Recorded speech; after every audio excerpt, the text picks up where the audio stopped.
Coming to you from the Pacific Northwest, you're listening to Mythic Radio. The first time it happened, I was sleeping and woke up because I felt a hand on my leg and I realized that I couldn't move.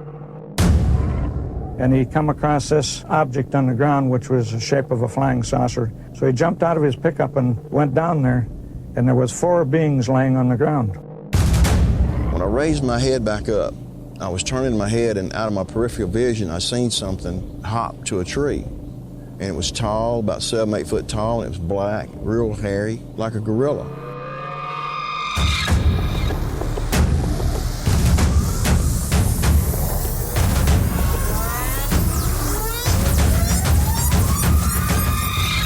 The first thing we saw was this winged creature, 14-foot wingspan at least. It was huge. It almost covered half the road. Welcome to the show. I'm your host, Nick. Thank you for tuning in today. Today is Sunday, August 27th, and this is episode number 8. You can visit us over at mythicradio.com and share your own experiences by clicking on the Tell Your Story link. You can also get involved by joining our forums at mythicradio.com and by following us on Twitter at Mythic Radio Live and on Facebook at Mythic Radio.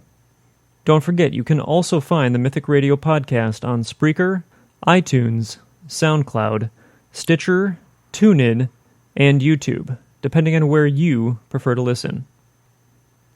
On today's episode, we'll share one of our listeners' personal experiences with an apparition in the workplace. Following that, we'll turn our attention to the skies over Bass-Strait on the continent of Australia, where a 38-year-old missing person case remains unexplained to this day. Today's listener story comes to us from Jessica in Austin, Texas. Jessica writes in and says, "It was around 7 p.m. when I was wrapping up the workday. It was autumn, so it was dark outside, and I was the only employee left working in the office. I was tired and cross-eyed from the day's monotonous duties. I looked up from my desk to see a white, misty figure glide in front of my office door. It was in the running position, as if it were a racer, running toward the winning prize. At first I thought it was my imagination from being so tired and cross-eyed, but when I told my boss the next day, she claimed to have seen the same figure on the morning of the day I had witnessed it. Her office is at the end of the hallway, on the opposite end from mine. It passed by her office in the same way it passed by mine." Jessica, I appreciate you writing in and sharing that story with us. Please feel free to keep us updated on any phenomena you experience in the near future.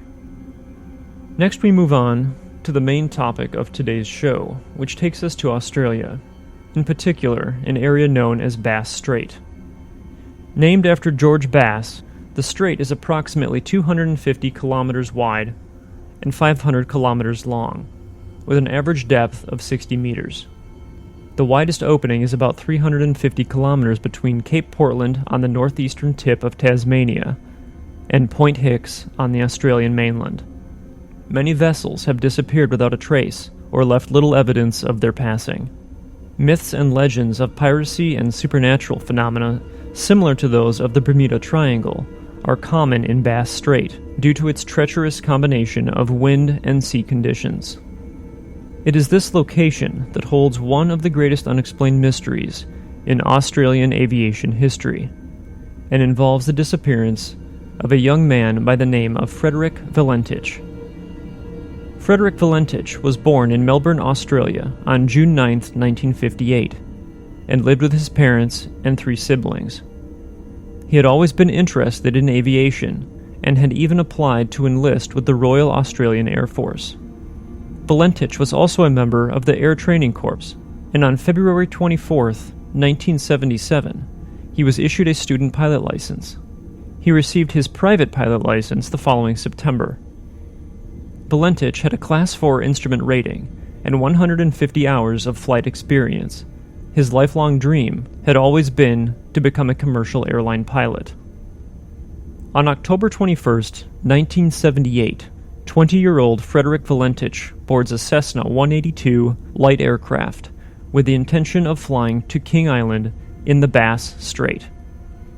According to the flight plan he had filed with Moorabbin Airport in Melbourne, he planned to fly southwest along Cape Otway before heading south across Bass-Strait and eventually landing at King Island. At 6:19 p.m., Valentich departs Moorabbin Airport and contacts the Melbourne Flight Service unit, informing them of his departure. The conditions that day are reported as being clear with good visibility and light winds. 41 minutes later, at 7 p.m., Valentich reports reaching Cape Otway. At 7:06 p.m., Valentich again contacts Melbourne Flight Service and speaks with Officer Steve Roby, but this time he inquires about other possible aircraft that might be in the area below 5,000 feet. Officer Roby tells Valentich that there are no other known aircraft at that altitude. Valentich tells Roby that he can see a large, unidentified aircraft, which appears to have 4 bright landing lights. Valentich is unable to confirm exactly what type of aircraft it is, but he says it is moving at a high rate of speed and that it has just passed within 1,000 feet above him. He also reports that the aircraft is now approaching him from the east and says that it seems as though the craft is playing a sort of game with him. For the next 6 minutes, Valentich and Roby are in communications regarding the strange unknown craft. At one point during the transmission, Valentich tells Roby that it is not an aircraft, and that it has a green light and a metallic, shiny exterior. At 7:11 p.m., Valentich tells Melbourne Flight Service that his engine is rough idling. Roby asks Valentich what his intentions are, and Valentich states that he is going to King Island. Valentich then says that the object is hovering on top of him and again states that it's not an aircraft. From this point on, Valentich is unresponsive, but the microphone remains open. During the remaining 17 seconds of the transmission, a strange scraping sound can be heard coming through the microphone. What I'm going to play for you now is a reenactment of the radio transmission between Valentich and the Melbourne Flight Service unit. If you would like to view the full transcript of the flight recording, you can visit our forums at mythicradio.com. Here is the condensed reenactment. Melbourne, this is Delta Sierra Juliet. Is there any known traffic below 5,000 feet? No known traffic. Seems to be a large aircraft below 5,000 feet. What type of aircraft is it? I cannot confirm. It's 4 bright, seems to me like landing lights. The aircraft has just passed over me at least 1,000 feet above. Is there any Air Force aircraft in the vicinity? No known aircraft in the vicinity. Seems to be playing some sort of game. He's flying over me. Delta Sierra Juliet, it's not an aircraft, it's... Can you describe the aircraft? As it's flying past, it's a long shape. Cannot identify it, it has such speed. It's before me right now, Melbourne. How large would the object be? Seems like it's stationary. What it's doing right now is orbiting. The thing is just orbiting on top of me. It's also got a green light and a sort of metallic, like, it's shiny on the outside. It's just vanished. Is the aircraft still with you? Say again? Is the aircraft still with you? Now approaching from the southwest. The engines are rough idling. The thing is coughing. What are your intentions? My intentions are to go to King Island, Melbourne. That strange aircraft's hovering on top of me again. It's hovering and it's not an aircraft.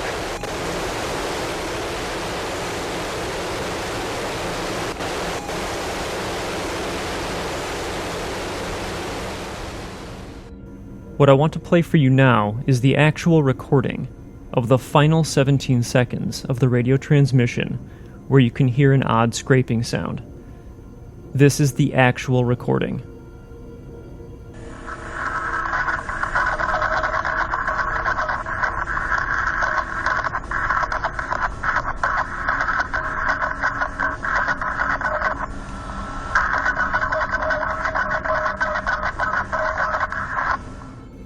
Roby tries to contact Valentich several more times, but receives no response.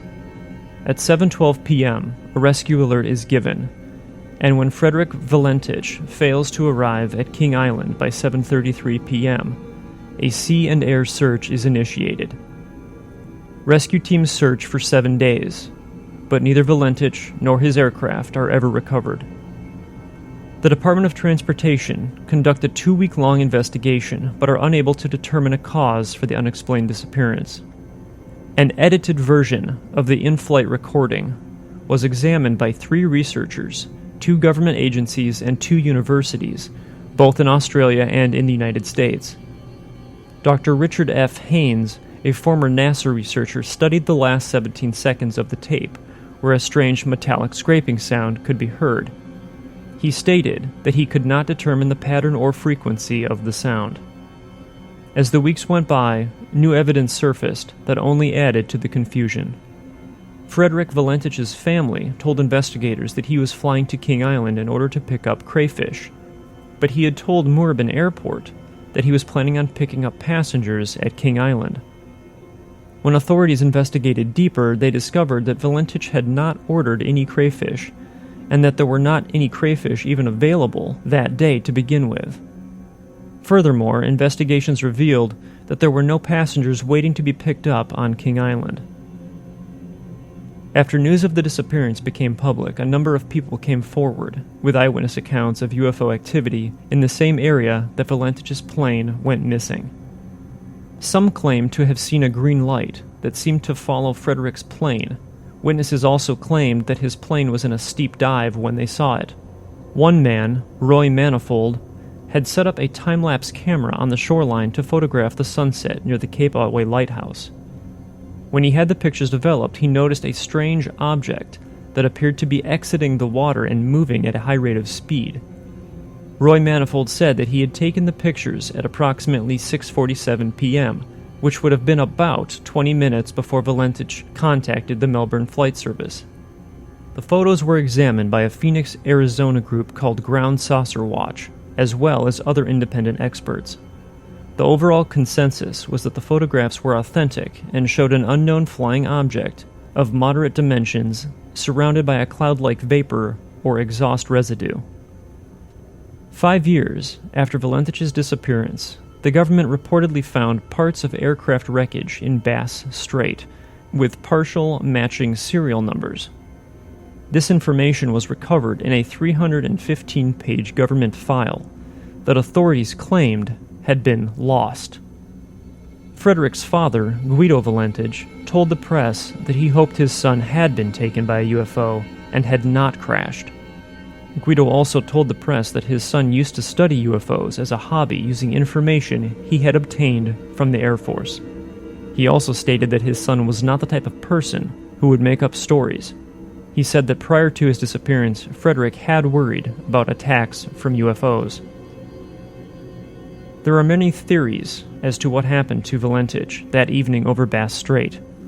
One of the more popular assumptions is that Valentich staged his own disappearance. According to flight records, after reaching Cape Otway, he would have had enough fuel to fly an additional 800 kilometers. The other odd fact is, despite ideal weather conditions, Valentich's aircraft was never plotted on radar near Cape Otway. Melbourne police also received reports of a light aircraft making a mysterious landing near Cape Otway at the same time of Valentich's disappearance. Other people speculate that Valentich became disoriented and was flying upside down. This could account for the strange lights he saw above him, which would have actually been the reflection of his own plane in the water. Some investigators theorize that he may have committed suicide, but his family, friends, and girlfriend insist that he was happy in his life and would never resort to such an act. The Valentich family still holds out hope that Frederick will someday return to them. I'm sure he would have many stories to tell if he does. But unless that day comes, we may never truly know what happened to Frederick Valentich. In 2012, the Australian government's Department of Transport file was opened under the 20-year rule. This document is open for everyone to view and download at the National Archives of Australia website. The National Archives of Australia file reference on this document is series number B1497, control symbol V116/783/1047. Item barcode 104-91375. Title DSJ, Cape Otway to King Island, 21st October, 1978. Aircraft missing, Valentich.